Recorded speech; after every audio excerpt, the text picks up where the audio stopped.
familiar face for me, but first time on the show, we have Kaywon. Love in the air, roll dice. Love in the air, roll dice.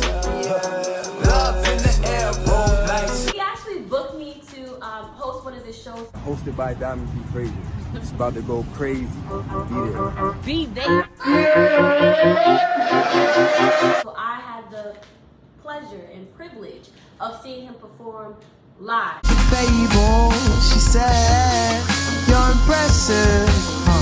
So you like the way I'm flexing, baby. You have like this rock and hip hop combo, and it's definitely something to see. You have a project called Bread, and I know that you re-released it. I got to learn how much work and effort that you put into this. So normally I don't talk too much about the art and I let it speak for itself, but because I know how much you put into this, I want you to at least tell the people something about it. New project, Black, Rich, and Talented. A culmination of me like figuring out who I am and like the difficulties and fun that went throughout all of that. A long working process. I want y'all to check it out. Make sure you check that out. And so we're gonna start off with getting to know you. I'm just gonna give you a couple of statements. You tell me if this is true about you or not, and then tell us why either way. I prefer to take charge of my relationship and my career. 100% true on career part. Okay. I'm always like looking to figure out how I can like loosen my connection with my 9 to 5. And they know that. It's very like open and honest relationship. I work for a Black-owned business, so ooh, I love it. It's super fun. They're teaching me how to like work on myself. When it comes to relationship, nah, I gotta stop that. You tell me what that looks like for you in a relationship. My most comfortable situation is one that I dictate. You know what I'm saying? I've been learning to put myself in a less comfortable spot. In regard to career, I did look back, you know, I studied you a little bit and I saw that you started to learn how to make the music on your own, where you're less reliant on an engineer, someone to mix and master the music. Like, you are a one-man circus. When you reach new heights, do you want to continue to be a one-man show, or would you like to outsource and pay for these things? So anything that I can do on my own, I will if I can do it in enough time. Has there ever been an instance in your career where you felt like something pushed you to be like, I gotta do this by myself? Yeah. So I've been doing music for a long time. There isn't as many resources for hip hop. You know what I mean? Like when it comes to recording, when it comes to video, it's all kind of like underground, kind of like I'll work with you if I like you. You know what I'm saying? Yeah.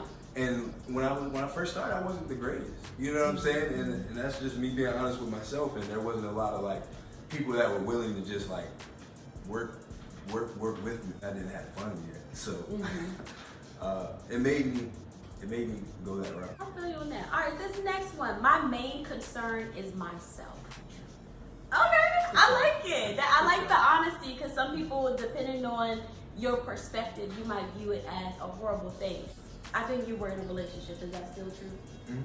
How do you keep your individualistic aspect while still maintaining a relationship? What advice do you have to give to balance that? So something I've been feeling lately is like I haven't been feeling is like I've been having fun, like, or like something that makes me like smile. You know what I'm saying? Something that I enjoy. I've been feeling that way, and I didn't really know how to say it. It was affecting the whole relationship. She was like, yo, what do you want? Has there been any point where you feel like you lost yourself being in a relationship, or you've always put yourself first? No, absolutely not. That's good. Yeah, That's good. Absolutely. That's good. Maybe I'm not gonna put it on my gender, but we typically will just throw everything away and just be all in. It's all about him and what he wants and what he has going on. So that's really good that you kept yourself. We learning about you, okay? I like this. This last one, I will not feel satisfied unless my partner continuously does romantic acts. False. I like my space. I like it a lot. We live together now. You know what I'm saying? I was like, we gotta get a bigger spot. I got my little like studio room, and she has her little space where she does all her office work. But like we both need like our own like space where we can create the feng shui, and like if we want it to be a little messy, we can let it be a little messy. And not like too much. Like when it becomes too much, I start getting a little petty. I like the self-awareness and the transparency, and that's, like you said, if you're communicating these things, you're getting on my nerves. I need you to move. I need some space. I had a rough day. people know what to do next, like how to move off of. But when you just completely silent, I don't know how to. So we're gonna get into your tweet. Peep that tweet is next, y'all. So this first one, love doesn't slow down your music. Y'all N-words just slacking. Yeah, we just talked about that. How you make sure you keep up with your things. How is she supportive, or how has she supported your music? Well, she always asks me if she comes to the shows. Sometimes I don't want her to come because sometimes I can be in some dangerous places. You know, Baltimore ain't like the spot always. You know what I'm saying? Sometimes I need to be there, aware, and just protecting myself. You know what I mean? I can't have my eyes too many places, especially as an artist. You want to be all around the room. She's just super supportive, and the thing is like I intentionally dated another artist. You know what I'm saying? Not like a musician, but like a painter, photographer. And so like we both have some, like she understands to a certain degree, like how focused I need to be, and like I understand how focused she needs to be and where she needs to go, and if she needs to go and do this, you know what I mean? Paying dues, like, why are you doing all this free work? Well, because I need to get somewhere, you know what I mean? I need to get to the next step. Well, money can be a problem too sometimes, especially in the artist world. Absolutely. So, shout out to that tweet. Whatever year Kaywon that was, shout out to you, bro. 2015. Oh! Yeah. That was a whole different. I do know that anime is important to you. Is she interested in anime? She be trying to act like she is. Okay, I respect it. That's good, girl. You know, you see your man interested in a certain thing, you try to, because it's not the easiest thing to just jump into. So shout out to her for trying to love what you love, something that's important to you. She don't have to though. And see, that's where that part where I was like, she don't always gotta be next. Yeah. Like I'm good. Like I love anime. Like you love like watching makeup tutorials or whatever. Like have that on YouTube. Yeah. Don't put on something that's Aww. Don't you hate it when you think you're in love, but you really just love them? I said that. You said this. I got some fire, boy.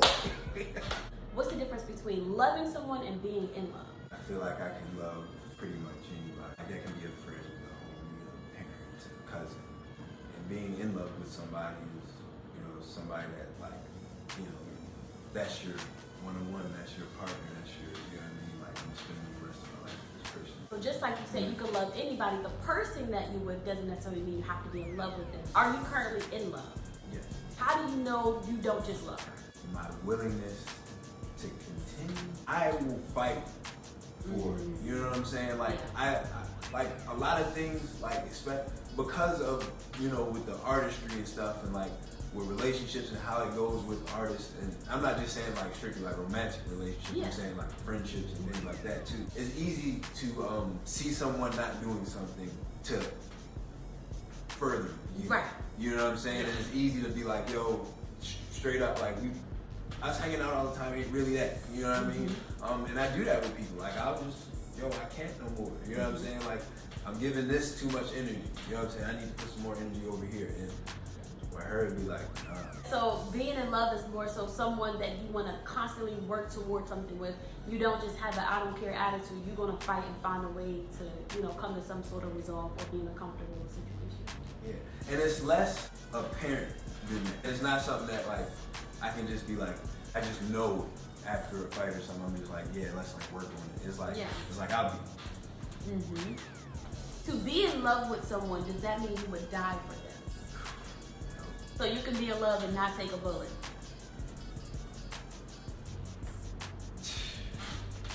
I would take a bullet. I wouldn't want somebody to die. You know what I'm saying? Like I wouldn't want that. You know what I mean? So that's a hard, like, from my perspective, yes. From their perspective, no. Black people started getting out of poverty and started S-wording on street rap. Sad. Yes. That is sad, yo. After a while, like, we started, like, almost, like, looking down on street rap. Like, we almost stopped understanding that it's something to be understood. Jay-Z, that's somebody that I'm sure that everybody knows, you know what I'm saying? Jay-Z has Can I Live from his first album, which is, I feel like it's really deep, really emotional. It talks street rap, you know what I'm saying? And it tells you about business and life, you know what I mean? From a perspective of a young black man. It's just like elevated mentality comes to like, has a certain smidge of classism to it, you know what I'm saying? And what's awesome is that I can say since that tweet is that I've met more black entrepreneurs that are in higher places. You know what I'm saying? that have appreciation for things like that. So like if it was a foreigner that never listened to that type of music, how would you describe that to them regarding the content? Very aggressive. It's thought-provoking. It was built from like how you were saying, like poverty, you know what I'm saying? Like the black poverty of the 70s specifically, like the 70s and 80s, like birthed this like, yo, we live by this code, we act this way, and we do these things, you know what I'm saying? I feel like hustle culture can be like dumbed down a little bit. Like I feel like we do a little bit too much for that. The street rap side, I feel like it's almost like a reminder that we're still there. How is this progressing us as a people? Do you want to just keep listening to music and just be happy that somebody's struggling with you? Like, it seems like relatability is struggle. So even when you watch like an American Idol, there's always this sob story about how they lost their leg, or you know, they missed the bus by this minute, and people just love struggle and conflict. And so does it have to be in music, and what does that actually do to your brain? It's beautiful to hear stories of where people come from. However, I feel like people, you know, like you, that haven't actually lived a street life by choice, they feel this need that they have to speak on certain things that they haven't experienced, because that's the way to be accepted. It's like you're not no real rapper if you haven't been through that certain thing. So for me, that's the perspective I come from when I talk down. We just need more black dynamics.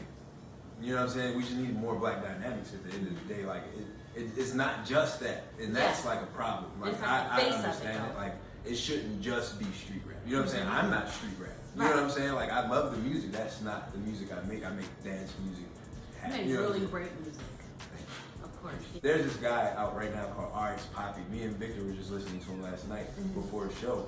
He was just talking about how his mom kicked him out, how he wished he could have, he wished he could have been me. He was literally in the song talking about, yo, I wish I could have just been in the house playing video games instead of being out doing things with the gang. You know what I'm saying? And it was like, dang, yo, like, the music was just good. You know what I'm saying? Like the music, like itself, like technically was just good. I like that. Because that was like more progressive. It's not romanticizing struggle. It's like, dang, I wish, you know, I did better. That, I'm cool with that. Okay. Almost like a narrative, right? Exactly. All my dreams are slowly being forced into reality. The journey is so tough, but I'm loving mostly every moment. Are there people that be like, Kaywon, when's the next song? When's the next show? What's going on? Or is it just solely within where you just have this hunger, like, what am I doing today? I need to, or is it a combination of both? A combination of both. I was definitely supported growing up. My grandfather gave me his guitar that he got from Korea. I got like this guitar from the 50s that I still got to this day. That's like what I started my journey on. Both my parents, you know what I'm saying, was like, yo, that's what you want to do? You know, there's a whole story behind that, but they were like, that's what you want to do? Like, do that, but like, you gotta make it work. I didn't want to give that up. Everything I do kind of like always like points back to like this. My whole life like was like learning how to make music correctly and how to run shows correctly. I was managing stages and doing all the time. I was over at Live Casino for 3 years doing everything that came through there, you know what I'm saying? So like my skills got really nice. All the knowledge that gets thrown my way is just like boom, like yes, look that way, boom, yes, look that way. You know what I mean? I like that. I like how, you know, having a 9 to 5 has like this negative stigma or connotation towards it, where all of us are just like, like forget that, I'm trying to get out of it. But the fact that you understand where you're at in life right now and you're using that to help you in the things that you're really passionate about, and you're taking that in, I commend that, because I am a proud 9 to 5er, but I've changed my mindset about it to make it, what can I get out of this? What can I learn from this? Who can I meet? You know, when people are coming in, you know, do I have a business card? Maybe they have an interest outside of whatever they came in here for, and I can help them with that. So that's really good that you Making do that. it work for you. There you go, making it work for you. I mean, you got a tidbit. My mother gave this to me. She was like, it's not a job, it's just your fundraiser. I go to work every day out, and it's like, I'm not even there. You know what I'm saying? That. Like, I'm just there. You get this, like, let me do this for you real quick and make this little bread, and I'm out of here. It's not your job, it's your fundraiser. I'm still in that. I like that. Shout out to her, and thank you for sharing that. We're going to get into with it or quit it. So I'm going to give you some statements. Tell me if you with it. I mean, you agree, quit it, and you don't agree, and then you just tell me why. To be a respected male rapper, you have to show that you've come from hardship and struggle. Oh, we talked about that. Quit it. Why? Because rap can be more than just that. That is a specific type of rap, and I feel like that's meant for even the listener is meant for a certain listener, and like I feel like we're opening up the genre lines again, and because we're getting in such high powers in hip hop that we're allowed to be like the goofy guys, we're allowed to be the sad boys, we're allowed to be the, you know what I mean, the aggressive girls, you know what I'm saying? We got the Rico, we got the X, we got the, you know what I mean? There's just so many different like types of rappers. Like I don't think that hardship is that necessary. Be you. Yes, be you. The way my mom has allowed men to treat her has taught me how to treat women. You with that, or you quit that and tell us why? I believe that. Because my mom don't take no stuff. She's a very upfront, forward person. She if she has something on her mind, she has to say it. Like it's like a itch for her, you know what I'm saying? People just like, they just look up at her when they see it. Are you receptive to women that have that same vibe or presence as your mom? Yeah, that's why I said I'm with it. It's because my mom will force me to listen. You know what I'm saying? So yes, in that light, yes. My children are allowed to curse around me at an age I deem as appropriate. You with that or you quit that? I don't have a baby. I know you don't have any children, but when the time comes, will you allow them to curse in front of you at a particular age, or is it like, absolutely not? No, I quit it. You will not allow them to curse around you at any age. Oh, at any age? Yes, I'm with it then. Do you curse around your mom? No, I don't. But you, when your time comes, if you are a father, you will allow your children to curse around you, despite you not being brought up that way. At a certain age. I feel like I see my mom curse in front of my grandmother. But the thing is, I don't think I'll ever be able to, like, whenever I like rap in front of my mom, I even bleep out the curse word. Why? Because I don't know, I'm just not comfortable. Does she allow it? Yeah, absolutely not. I'm not allowed to curse in front of her. Okay, so why would you be more willing to allow your children to do that? Assuming her thing is a respect thing. Would that be disrespectful if your children do it? Or it's like, no, that's just how you talk. I'm cool with that. I don't know. If I had a daughter, I feel like I'd let her do anything, and if I had a son, I'd feel disrespected. So as long as they're not cursing at you, they can curse around you. I already feel uncomfortable, so you know what? It might be a no. It might be a quit. I'm not gonna lie. You know, Okay. they say when you have a kid, your whole life changes, your whole perspective changes, your whole thought process changes. So I feel like once I had the child, I feel like that would change. I feel like that's something in me that I can't deny. Like it's like right here. Like I can feel it already. You know what I'm saying? Like if something happened, it would just. Like, hold on, come on. Video games are a form of hypnosis and mind control and shouldn't be played by children. You with that or you quit that and tell us why? It's a with it. They are very influential. I'm not gonna lie. I was very influenced by video games. You know, I'm a big anime guy. You know what I'm saying? So like just from like me mimicking like the motions of that stuff. You know what I'm saying? Like I remember being like 9 or 10, a homie rapper of mine actually, you know what I'm saying, somebody I was working with a lot out in England. We used to fight each other in this big field, but we would like act like anime characters. You know what I'm saying? And we would do it for hours. You know what I'm saying? Are you cool with E for everyone, or would you allow them in for mature at the appropriate age? First of all, pause. Were you playing in for mature? I was. Prior to that age? Yes. And okay. 100% things need to be monitored. I promise you. Okay. Like, when I was 12 on Grand Theft Auto, I was buying hookers on Grand Theft Auto, and that's not. That I don't think kids should be doing that. Okay. You know So 17, they'll be able to play, or I think 16 is an age where you can start deciding. You know what I mean? Like, okay. I don't agree with 18-year-olds going to war, but I think around like 15, 16, you become cognitive and conscious at a level where like your choices matter. And I don't think kids should be able to make any choice. You know what I mean? Like drinking, no, you shouldn't. You know what I mean? I understand the ins and outs of addiction. You know what I'm saying? And like it's very easy to get caught in that as a child. You know what I'm saying? So like there are certain things like that, you know what I mean? But like a video game, you know what I mean? Give it to them. And then the last one, although it is morally wrong to murder someone, is it okay to watch it in entertainment? Yes. Our brains are wired in a way where we can discern reality and non-reality. If murdering someone in real life is a tragic thing, why would that be for entertainment? Whether or not we see it in entertainment, I feel like, primordial humans probably saw it a lot. You know what I'm saying? Yeah. Like, so it's probably already in our heads, and that's why, like, when we see it in fiction, it entices us to keep looking at it. You know what I mean? So I feel like we just have adapted to being able to like discern. Do you think that these murder movies desensitize, you know, real acts of violence in real life? So because we watch it in entertainment, you know, when you see it in real life, it's like, like it's just so common at this point, like, you know, killing somebody.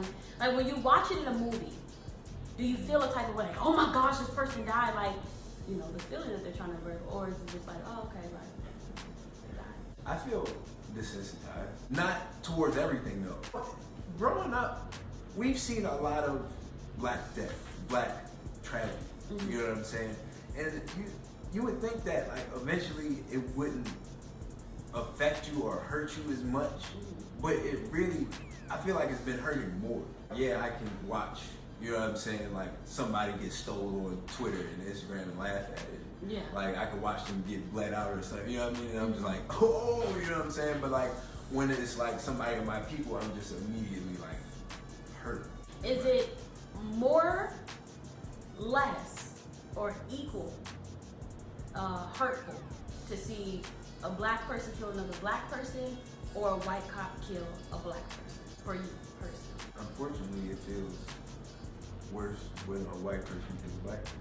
Why are you more comfortable with seeing us kill each other? I'm not more comfortable with Why it. is it less hurtful? I am more comfortable with it Yeah. because I think it's because I'm used to it, probably. I've seen a lot of violence, you know what I'm saying? Like Okay. when, especially in PG or like our area, you know what I mean? It's easy to be in an all black place.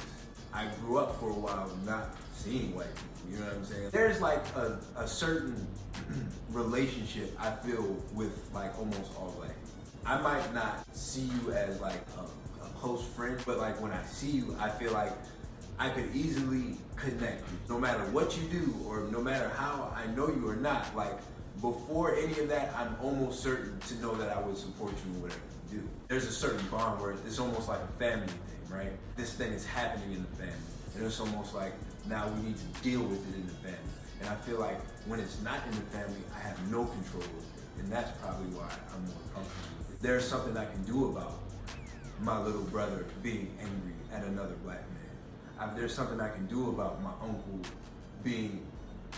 having a temper tantrum every time something little happens.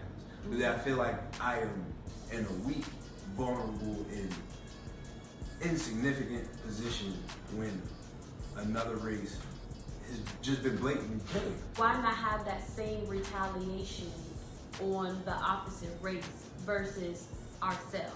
You just feel more like, it's not you personally, but just how do our minds feel more comfortable hurting our own people but not outside of our race? If everybody claims to be pro-black and for our people, is it only when a white person is traumatizing us, or is it within our community too? There's a lot of inter problems that black people have, you know what I'm saying, and that you know what I mean, that we need to talk about. Yeah. But at the end of the day, it's just that's part of, I guess, my programming at this point. You know what I'm saying? Like I'm just like, I can watch two of my brothers fight and try to get over it. I can watch it happen. I will watch it happen. I've watched it happen. And not break it up, just allow it. Not breaking up. You know what I'm saying? As a matter of fact, to a point where I say, one time I was in one of my hometowns. This black dude who I knew was a talker.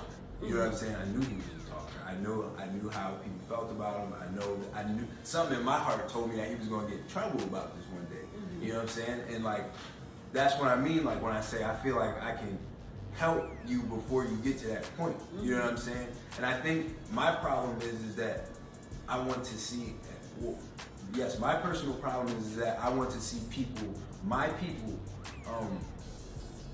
punished in the same way that I'm punished for things that I don't understand. It's good to have this conversation in general, so we're not ridiculing you for your opinion either way. We have learned a lot about Kaywon, and as you noticed throughout the interview, there's a lot more stories that we haven't got to, so I know he is definitely going to be back on here. We are getting out of here, but one last thing before we go, you have to leave us with some words of wisdom. Every step is a step, so keep on stepping. way to lead us out. I am Diamond B. Frazier, and this is Kaywon. and you were tuned into the Kickback DMV. Peace.